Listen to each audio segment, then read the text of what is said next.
LIV Golf has just announced they're now moving to 72 holes, 4 rounds of golf.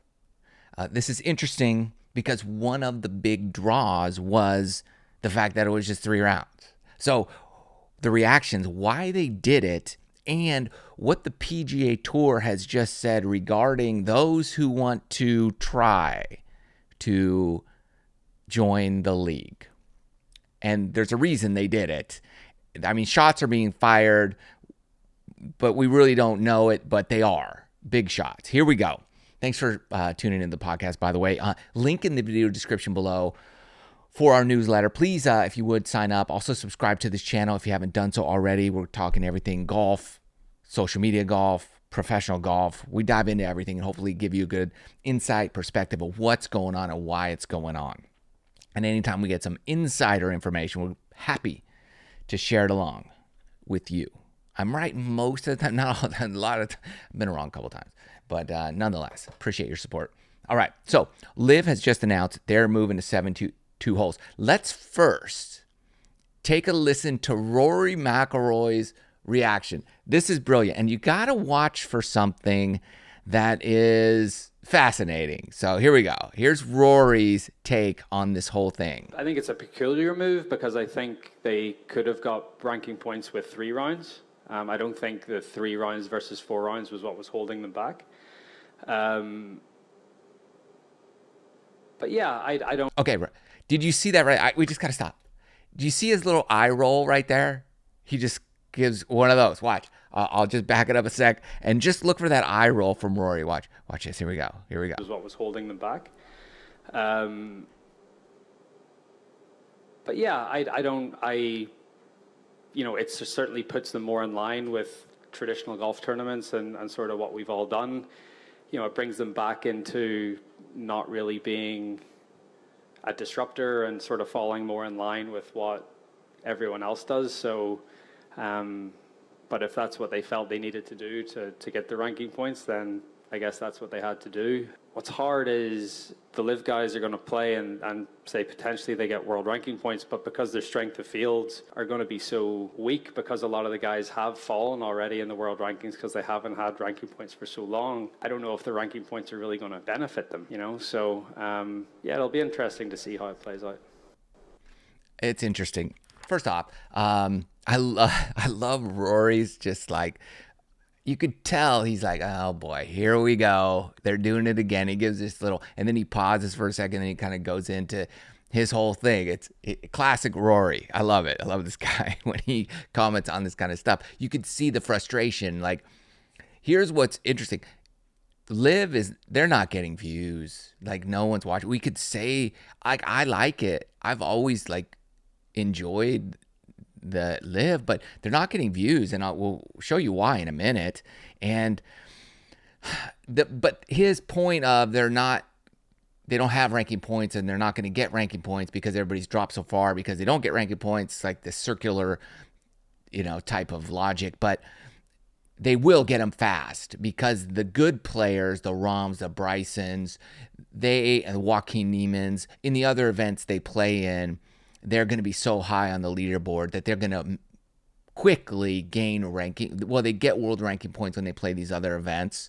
And so when they come to majors and come back, they're going to make the strength of field on LIV a lot higher. Sure, there's a bunch of players that are, let's just, for example, take Phil Mickelson, who's older. He's not going to boost the ranking levels, but the others will. So Phil will actually get more probably world ranking points than he otherwise would have if he were just playing on the PGA Tour or the Champions Tour.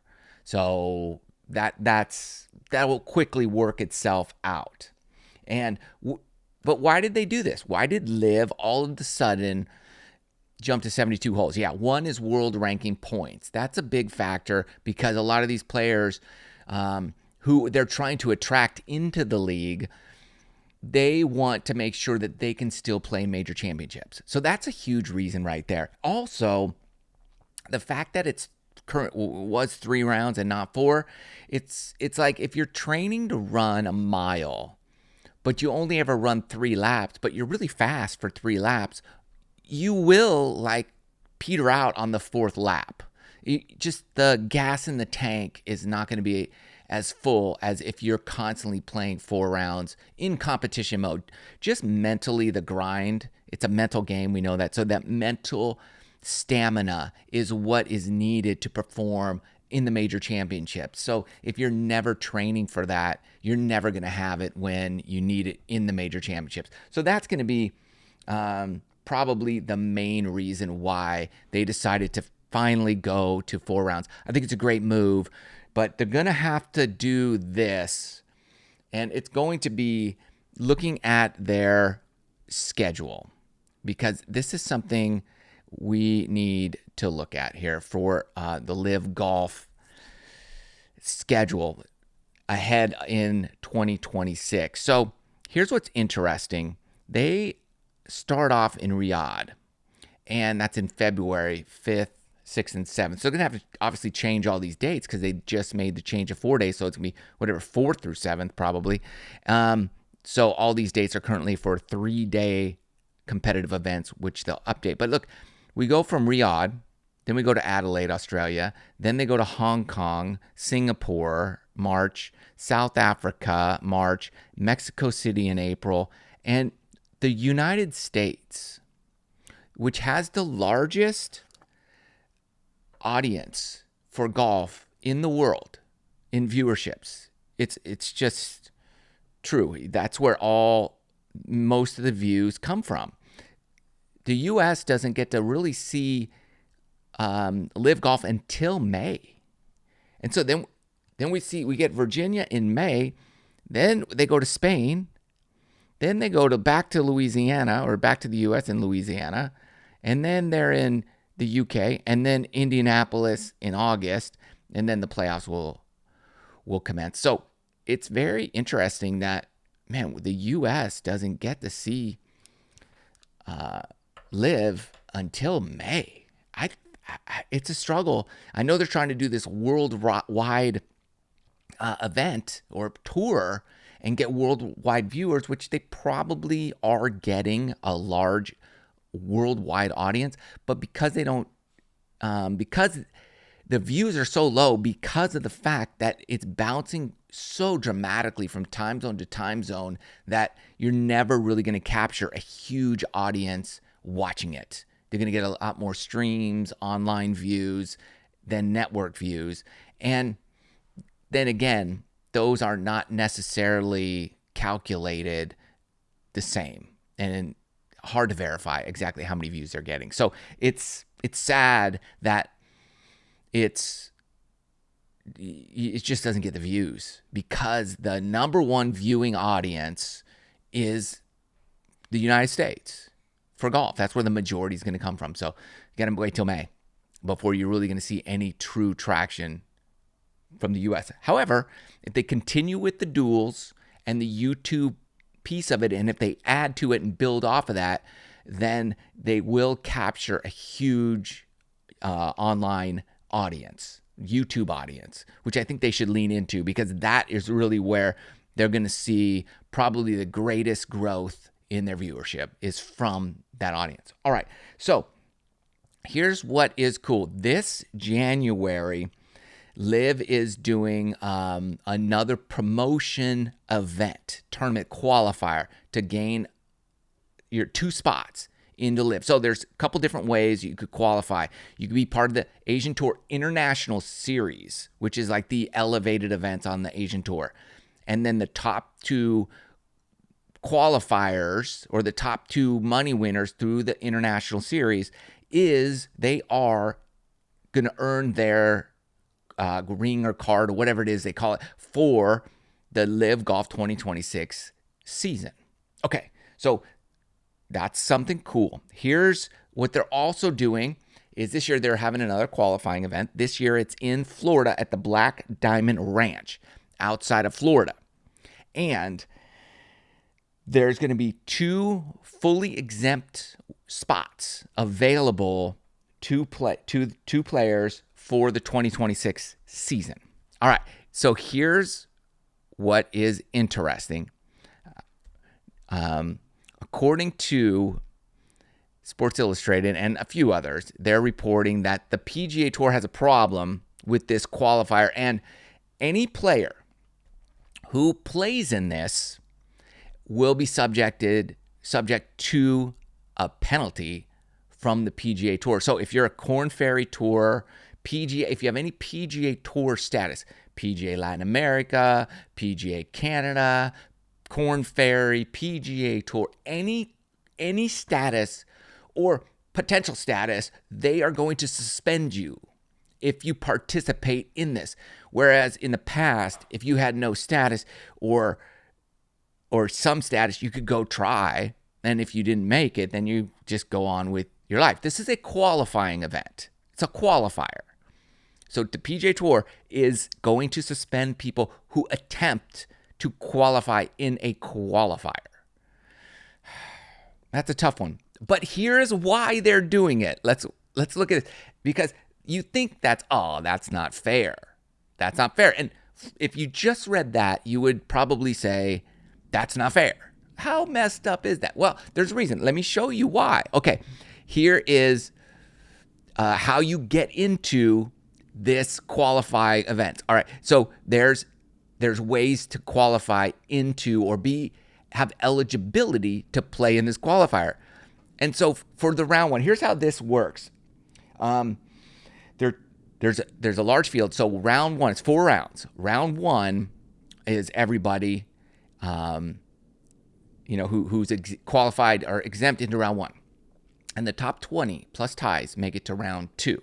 Then round 2, scores reset. You have those 20 plus ties. Then a whole new group of people come in who were exempt into round 2. All right. And then what you have is a whole new field for round 2. And then you take the top 20 in ties again. They go to round 3 and 4. And you have a plus players who are exempted to round 3. So then a whole new field again, reset scores, 36-hole shootout, 2 players get their playing privileges, and the rest are playing for a total $1.5 million purse. So it's a large purse, and first place gets $200,000, second place gets $150,000. So large purse, but here's what's interesting, and this is why the PGA Tour has thrown a shot across the bow, is because LIV did it first. So here's who gets in, who's exempt if they want to play. Anybody who played in the Walker Cup for 2025, right? They're going after these amateurs. Hey, if you're in there, you get to come in. Runner-up for in these events, U.S. Amateur, the Amateur Championship, Asia Pacific, go down the list, right? If you are one of the 15 players in the top world amateur golf rankings, right? They're really going after these young amateur players. 25 from the top 40 in the International Series, winner Asia Tour Japan. Like, they are incentivizing these people to come try to play on LIV Golf. But all these players know that, there is a penalty maybe. All right, so then, who gets into round 2? Who's already qualified into the second level? Well, again, you go down the list. Top 15 World Amateur Golf Rankings as of December 15th. Winners of the following amateur events in 2025. Amateur Champion, the US Am, the Asia Pacific Am, Latin America, NCAA Champion. They're specifically going after these college players, leading winners of the professional tours, right? They're going after these guys. And they're even going after, Ryder Cup and President Cup participants, major champions from 21 to 25, players without a contract for final. So these guys are specifically targeting people on the PGA Tour, high-level players. They want them to try to be on the LIV Golf season. And if you're one of those players, it's a risk, though, because you're basically saying, I'm going to risk being suspended from the PGA Tour I'm gambling that I'm going to finish first or second in this event. That's a big gamble.